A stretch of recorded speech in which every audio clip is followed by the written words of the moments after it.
안녕하세요. 시장의 마법사입니다.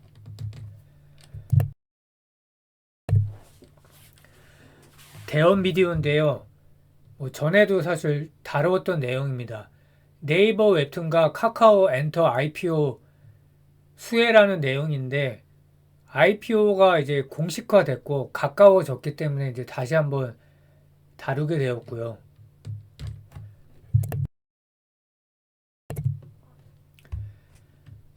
대원 미디어와 카카오 엔터테인먼트가 무슨 관계가 있냐? IPO 하는데 왜 대원 미디어 주가가 오르냐는 거죠. 그거는 카카오 엔터가 이 대원 CI라는 이제 대원 미디어의 자회사죠.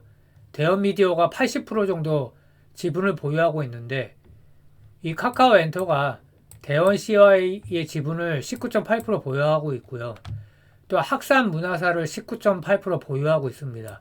그럼 학산 문화사는 또 뭐냐?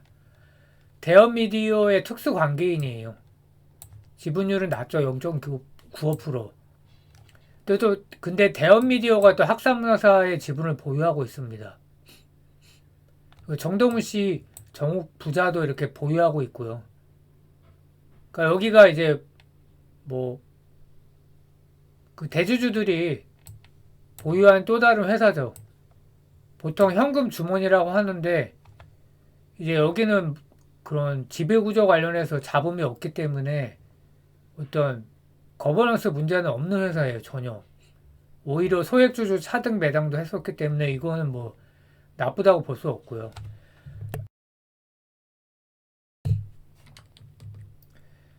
최근에 이제 또 그 현대차 증권에서 보고서가 나왔는데 카카오 엔터 사업 기업 가치가 25조 이상이다. 합병했을 때, 합병 후 상장이 됐을 때 25조까지 받을 수 있다는데 프리 IPO 때 카카오 엔터가 11.3조, 카카오 피코마가 8.8조, 그거 한 20조쯤 되죠. 20조 약간 넘죠. 근데 SM이 이제 오늘 종가로 3.2조가 약간 안 됐거든요. 그 얼추 되죠. 근데 25조 이상 받는다. 그래서 이제 각각 상장하는 것보다, 그러니까 원래 이제 도쿄 거래소에 상장한다고 그랬었죠. 카카오 피코마가 일본의 이제 웹툰, 카카오의 일본 법인이죠, 웹툰. 근데 이제 거기서 이제 가치를 못 받을 것 같으니까, 근데 뭐 이렇게 짱구를 굴렸겠죠.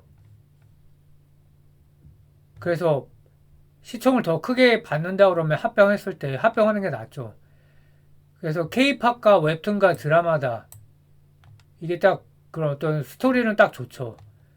그래서 카카오 피코마가 일본 모바일 웹툰을 1위를 하고 있고 또 K-팝은 2위고요. SM이 음원 드라마 제작사 그러니까 밸류를 높게 받을 수밖에 없고요.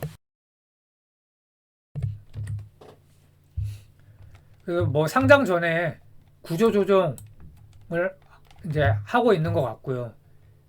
카카오 엔터가 직원들을 대상으로 이직 및 전직을 지원한다는 소식이 있고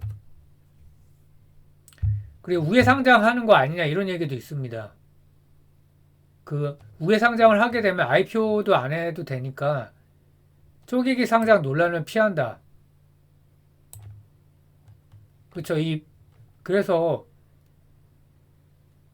뭐 이렇게 하는 이유는 이제 투자자가 사우디 국부펀드 싱가폴 투자청인데 엑시스를 해야 되니까 이제 모종의 약속을 했겠죠. 그래서 근데 우회 상장에 대한 얘기는 어렵지 않냐 또 이런 얘기가 있고요. 투자자들이 투자금 엑시스를 하려면 장내에서 대규모 물량을 매각해야 되는데 쉽지가 않고 그리고 충분히 이제 비싸게 팔아야 되는 거죠. IPO 할 때. 그럼 공모가 낫지 않냐 이제 이런 지적이 있고요. 그래서 최종적으로 가능성이 높은 거는 SM 인수에 이게 그러니까 우회 상장을 하는 게 아니죠. 그 인수했죠 지금. 이거 이제 약간 옛날 기사인데 SM과 카카오 엔터가 합병하게 되면 이럴 때는 이제 또 합병 비율을 또 장난을 치겠죠. 그래서 카카오 엔터의 기업 가치를 높게 잡아갖고 이렇게 하면 이제 비싸게 받을 수 있으니까요. 이 가능성이 저는 더 높은 것 같고, 새로운 CFO도 선임을 했다. IPO 준비겠죠. 그래서 CFO와 COO를 임명했는데 이제 계열사 정리를 하는 거죠. 그래서 최용석 전에도 이제 카카오에 근무했던 분인데 카카오 엔터가 IPO 준비를 한다. 계열사 정리를 하고 인력 구조 조정을 하고 이제 적자 기업은 뭐 이렇게 뭐 매각을 할 수도 있고 뭐 그런 식으로 하겠죠. 그리고 카카오 피코마가 뭐 하는 회사냐? 일본에서 카카오 웹툰을 담당하고 있는 회사고요.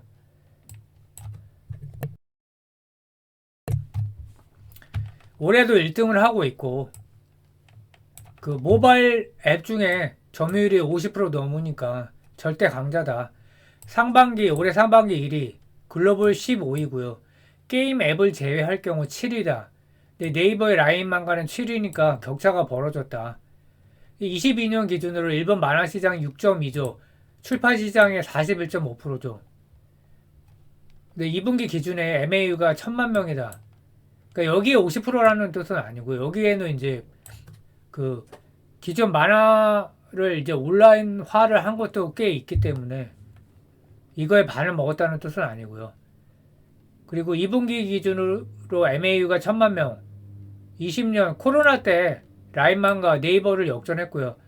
이 시장에 일본에 늦게 진출했는데 따라잡은 거죠. 3년 정도 늦게 진출했는데 그 성공 요인은 뭐냐? 기존 종이 출판 만화를 이거를 이제 온라인화를 보기 좋게 어떻게 했나 보죠. EPUB 형식으로. 그리고 기다리면 무료 방식을 도입을 했고요.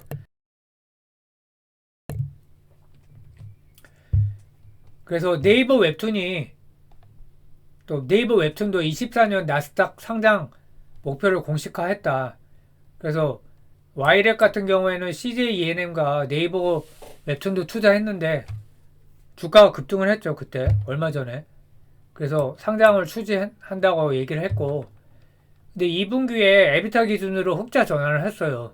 그러니까 작년에 쿠팡이 3분기였네 언제 하여튼 에비타 기준으로 흑자 전환을 하면서 이제 영업이 흑자 전환을 임박해 둔 상황이었는데 결국 지금 3분기 연속인가 흑자 전환을 하고 흑자를 내고 있죠. 점점 흑자도 커지고 있고 영업이익률도 커지고 있고 그래서 네이버 웹툰은 4Q의 영업이익 흑자를 목표로 하고 있다. 결국은 뭐겠습니까? IPO를 하기 위해서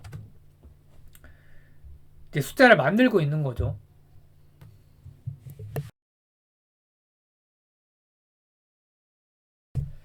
그래서 북미 쪽에 유료 이용자가 많지 않으니까 유료 이용자를 증가시키고 광고 매출 확대를 통해서 흑자를 만들겠다. 그래서 네이버 웹툰 EQ의 매출을 보면 3,696억에 그러니까 매출이 47.2% 증가. 굉장하죠. 그 영업 적자가 130억인데 전년도 YY가 256억이었으니까 거의 절반가량을 줄인 거죠.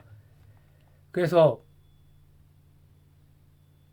뭐 신규 쇼플레이 서비스와 신규 컨텐츠를 추가하면서 MAU가 반등했고 해외에도 이 서비스를 적용할 계획이고 CRM 강화 노력으로 체류율 및 이용자 충성도가 증가해서 아르푸가 증가했다.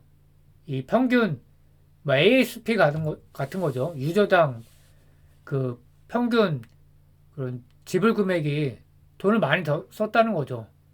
그래서 에비타 그러니까 영업이익에다가 그 감가상각비를 더했다고 보시면 되는데 예상보다 빠르게 진입을 한 거죠.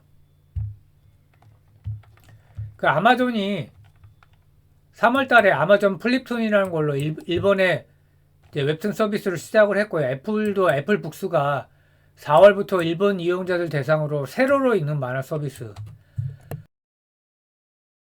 중요하죠, 이게 세로. 그래서 한국은 디지털 만화 침투율이 최고 수준이기 때문에 이제 일본하고 북미에서 경쟁이 불가피해졌다. 그래서 그 IPO를 서두른 이유가 뭐냐? 일단 IPO를 왜 하겠습니까? 그 자금 조달을 하는 거죠. 게다가 이제 나스닥에 하겠다는 거죠. 당연하죠. 그 네이버 웹툰이 이제 미국 법인인데 미국에 상장을 해야지 한국에 한다 그러면 말이 안 되죠. 그리고 더 비싸게 받을 수 있고요. 그리고 경쟁이 더 치열해지기 전에 그 흥행을 더 할 수 있는 거죠. 쿠팡을 만약에 지금 상장했다 그러면 지금 물론 흑자가 나고 있지만 그때만큼 받기는 어렵겠죠. 그래서 승부수를 띄운 거죠. 그래서 대형 미디어 때문에 이제 결국 이 내용을 다룬 건데 상반기에 뭐 매출이 좋았습니다. 닌텐도 스위치 본체 및 게임 타이틀 판매 증가, 뭐 젤다의 전설, 티어스 오브 더 킹덤, 또 슬램덩크 스즈메의 문단속 흥행으로 만화책과 소설책의 판매 증가, 그래서 매출이 14.5% 반기 기준으로 증가했고요. 또 인건비 증가, 또 해외 출장 재개 등으로 인한 판관비 증가 등으로 뭐 이렇게 영업이익이 좀 감소를 했고요. 그래서 IPO가 Y랩이라는 회사가 급등을 했고 대형 미디어는 좀 조용했거든요. 근데 이거는 제가 볼 때는 이제 네이버 웹툰하고는 사실 직접적으로 상관이 없기 때문에 카카오 엔터하고 더 상관이 있다. 그럼 과거에 고점 대비 많이 하락했는데 꽤 상승하지 않겠나. 그게 제 투자 아이디어입니다. 감사합니다.